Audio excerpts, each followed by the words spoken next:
Hi all welcome back. ഇന്നത്തെ നമ്മുടെ recipe വെണ്ടക്ക കറിയാണ്. ചോറിൻ്റെ കൂടെ കഴിക്കാൻ പറ്റിയ നല്ലൊരു വെണ്ടക്ക കറിയാണ്. തേങ്ങയ്ക്കൊക്കെ എന്താ വില അല്ലേ? അപ്പോൾ തേങ്ങ ഇല്ലാതെ വളരെ നല്ല രീതിയിൽ തയ്യാറാക്കി എടുത്തിട്ടുള്ള നല്ലൊരു വെണ്ടക്ക കറിയാണ് ഇന്നത്തെ നമ്മുടെ വീഡിയോ. ചോറിൻ്റെ കൂടെ ചപ്പാത്തിയുടെ കൂടെ ഒക്കെ കഴിക്കാൻ പറ്റിയ നല്ലൊരു വെണ്ടക്ക കറിയാണ്. അപ്പം ഈ രീതിയിൽ എല്ലാവരും ഒന്ന് ട്രൈ ചെയ്ത് നോക്കിയപ്പോൾ നിങ്ങൾക്ക് ഈ വീഡിയോ ഇഷ്ടമായിട്ടുണ്ടെങ്കിൽ ഒന്ന് ലൈക്ക് ചെയ്യാനും അതേപോലെ തന്നെ ചാനൽ ആദ്യമായിട്ട് കാണുന്ന കൂട്ടുകാരാണെങ്കിൽ ഒന്ന് സബ്സ്ക്രൈബ് ചെയ്തിട്ട് തൊട്ടടുത്തുള്ള ബെല്ലൈക്കൺ ഓൾ ഓപ്ഷൻ അടിച്ചിടാനും മറക്കരുത്. അപ്പോൾ ഞാനിവിടെ വെണ്ടക്കക്കറി തയ്യാറാക്കാൻ വേണ്ടിയിട്ട് ഒരു മൺചട്ടി അടുപ്പത്തേക്ക് വെച്ചിട്ടുണ്ടായിരുന്നു. മൺചട്ടി നല്ലോണം ചൂടായതിനു ശേഷം ഇതിലേക്ക് ആവശ്യത്തിനായിട്ടുള്ള വെളിച്ചെണ്ണയാണ് ഒഴിച്ചു കൊടുത്തിട്ടുള്ളത്. വെളിച്ചെണ്ണ നല്ലോണം ചൂടായി വന്നതിന് ശേഷം നമുക്കിനി ഇതിലേക്ക് വെളുത്തുള്ളി ചെറുതായി കട്ട് ചെയ്തെടുത്തതാണ്. ഒരു 3 അല്ലി വെളുത്തുള്ളി ഉണ്ടായിരുന്നു. അതൊന്ന് കട്ട് ചെയ്തെടുത്തിട്ട് ഇട്ട് കൊടുക്കുന്നുണ്ട്. വെളുത്തുള്ളി ഒന്ന് കളർ ചേഞ്ച് ആയി വരുന്ന സമയത്ത് ഞാൻ ഇതിലേക്ക് ഒരു സവാള നീളത്തിൽ അരിഞ്ഞതാണ് അതും കൂടി ഇതിലേക്ക് ചേർത്ത് കൊടുക്കാം. സവാള ചേർത്ത് കൊടുത്തതിന് ശേഷം ഞാനിവിടെ ഒരു 150 ഗ്രാം വെണ്ടക്ക ഇതേ രീതിയിൽ കട്ട് ചെയ്തെടുത്തിട്ടുണ്ടായിരുന്നു. വെണ്ടക്ക നമുക്ക് കഴുകിയതിന് ശേഷം കട്ട് ചെയ്തതിന് ശേഷം നമുക്ക് ഇതിലേക്ക് ചേർത്ത് കൊടുക്കാം. വെണ്ടക്ക ഒരിക്കലും വെണ്ടക്ക കട്ട് ചെയ്തിട്ട് കഴുകിയെടുക്കാൻ പാടില്ല. അപ്പോൾ വഴുപ്പ് കൂടുന്നതാണ്. അപ്പോൾ നമ്മൾ വെള്ളം ഒട്ടുമില്ലാതെ വേണം വെണ്ടക്ക കട്ട് ചെയ്തെടുക്കാൻ വേണ്ടിയിട്ട്. ഇപ്പം ഞാൻ ഈ രീതിയിൽ വെണ്ടക്ക കട്ട് ചെയ്തെടുത്തിട്ടുണ്ട്. എണ്ണയിലേക്ക് ചേർത്ത് കൊടുത്തതിന് ശേഷം നല്ല രീതിയിൽ തന്നെ ഒന്ന് വഴറ്റിയെടുക്കാം.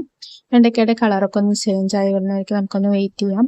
നമുക്ക് ഈ കറിയിലേക്ക് ആവശ്യമായിട്ടുള്ള എരിവിന് ആവശ്യമായിട്ടുള്ള പച്ചമുളക് 2 എണ്ണമാണ് ഞാൻ എടുത്തിട്ടുള്ളത്. ഞങ്ങളുടെ എരിവിനനുസരിച്ച് പച്ചമുളക് ചേർത്ത് കൊടുക്കാവുന്നതാണ്. ഇനി ഇതിലേക്ക് കുറച്ച് കറിവേപ്പില ചേർത്ത് കൊടുത്ത് വഴറ്റിയെടുക്കാം. അപ്പോൾ നമ്മുടെ സവാളയുടെ കളറ് ഒന്ന് മാറി വന്നതിന് ശേഷം നമുക്കിനി ഇതിലേക്ക് സ്റ്റൗ ഒന്ന് സിമ്മിലേക്ക് വെച്ചതിന് ശേഷം നമുക്കിനി ഇതിലേക്ക് മസാലപ്പൊടികളെല്ലാം ചേർത്ത് കൊടുക്കണം.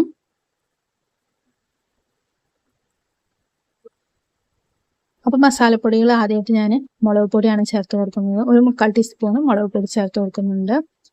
സാധാ മുളക് പൊടിയാണ് ഞാൻ ചേർത്ത് കൊടുത്തിട്ടുള്ളത്. ഇനി മുളക് പൊടി ചേർത്ത് കൊടുത്തിട്ട് ഒന്ന് വഴറ്റിയെടുത്തതിന് ശേഷം ഇതിലേക്ക് ഒരു 1/2 ടീസ്പൂണോളം മഞ്ഞൾപ്പൊടി ചേർത്ത് കൊടുത്ത് ഒന്ന് മിക്സാക്കി എടുക്കാം. സ്റ്റവ് സിമ്മിൽ വെച്ചിട്ട് മസാലപ്പൊടി ചേർത്ത് കൊടുക്കാം. ഇനി ഒരു 1.5 ടീസ്പൂണോളം മല്ലിപ്പൊടി ചേർത്ത് കൊടുക്കാം.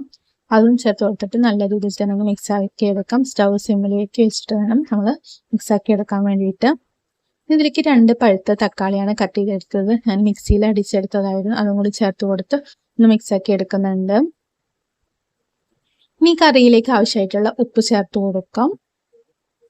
അതിനുശേഷം നമ്മൾ തേങ്ങ അരക്കാതെയാണ് ഇന്നത്തെ കറി തയ്യാറാക്കി എടുക്കുന്നത്. അപ്പോൾ ഞാനൊരു നെല്ലിക്ക വലുപ്പത്തിലുള്ള പുളി വെള്ളത്തിലിട്ടിട്ടുണ്ടായിരുന്നു. ആ പുളീനെ നമ്മളൊന്ന് ഉടച്ചെടുത്തതിന് ശേഷം നമുക്ക് പുളിവെള്ളം ഇതിലേക്ക് ചേർത്ത് കൊടുക്കാം.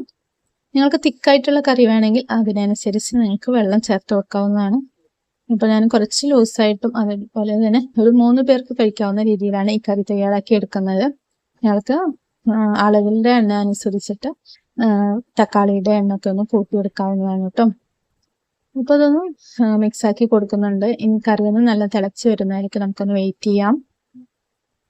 ചോറിൻ്റെ കൂടെ ചപ്പാത്തിയുടെ കൂടെ ഒക്കെ കഴിക്കാൻ പറ്റിയ നല്ലൊരു വെണ്ടക്ക കറിയാണ്. തേങ്ങയ്ക്കൊക്കെ വില കൂടിയ സമയത്ത് ഈ രീതിയിൽ വെണ്ടക്ക കറി തയ്യാറാക്കി എടുത്തിട്ടുണ്ടെങ്കിൽ നല്ല രീതിയിൽ തന്നെ നമുക്ക് ഒരു പ്ലേറ്റ് ചോറ് കഴിക്കാൻ പറ്റും.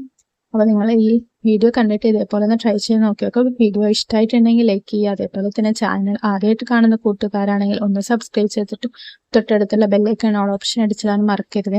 അതേപോലെ ഫേസ്ബുക്കിലാണ് ഈ വീഡിയോ കാണുന്നതെങ്കിൽ ഒന്ന് ഫോളോ ചെയ്ത് ലൈക്ക് അടിക്കാനും മറക്കരുത്. തീർച്ചയായിട്ടും നിങ്ങൾക്ക് എല്ലാവർക്കും ഈ വീഡിയോ ഇഷ്ടപ്പെട്ടു എന്ന് വിചാരിക്കുന്നു. അപ്പോൾ വീഡിയോ ഇഷ്ടമായിട്ടുണ്ടെങ്കിൽ കമൻറ്റിൽ തയ്യാറാക്കി നോക്കിയിട്ട് എന്ത് അഭിപ്രായമാണെങ്കിലും ഒന്ന് കമൻറ്റിൽ ഇത് അറിയിക്കാനും മറക്കരുത്. അപ്പോൾ ഇനി ഒരു പുതിയൊരു വീഡിയോ ആയിട്ട് വരുന്നതായിരിക്കും. എല്ലാവർക്കും ബൈ. അപ്പോൾ തേങ്ങ ഇല്ലാതെ നല്ലൊരു വെണ്ടക്ക കറി ഇവിടെ റെഡി ആയിട്ടുണ്ട്. അപ്പോൾ എല്ലാവരും ഒന്ന് ട്രൈ ചെയ്ത് നോക്കി നോക്കണേ.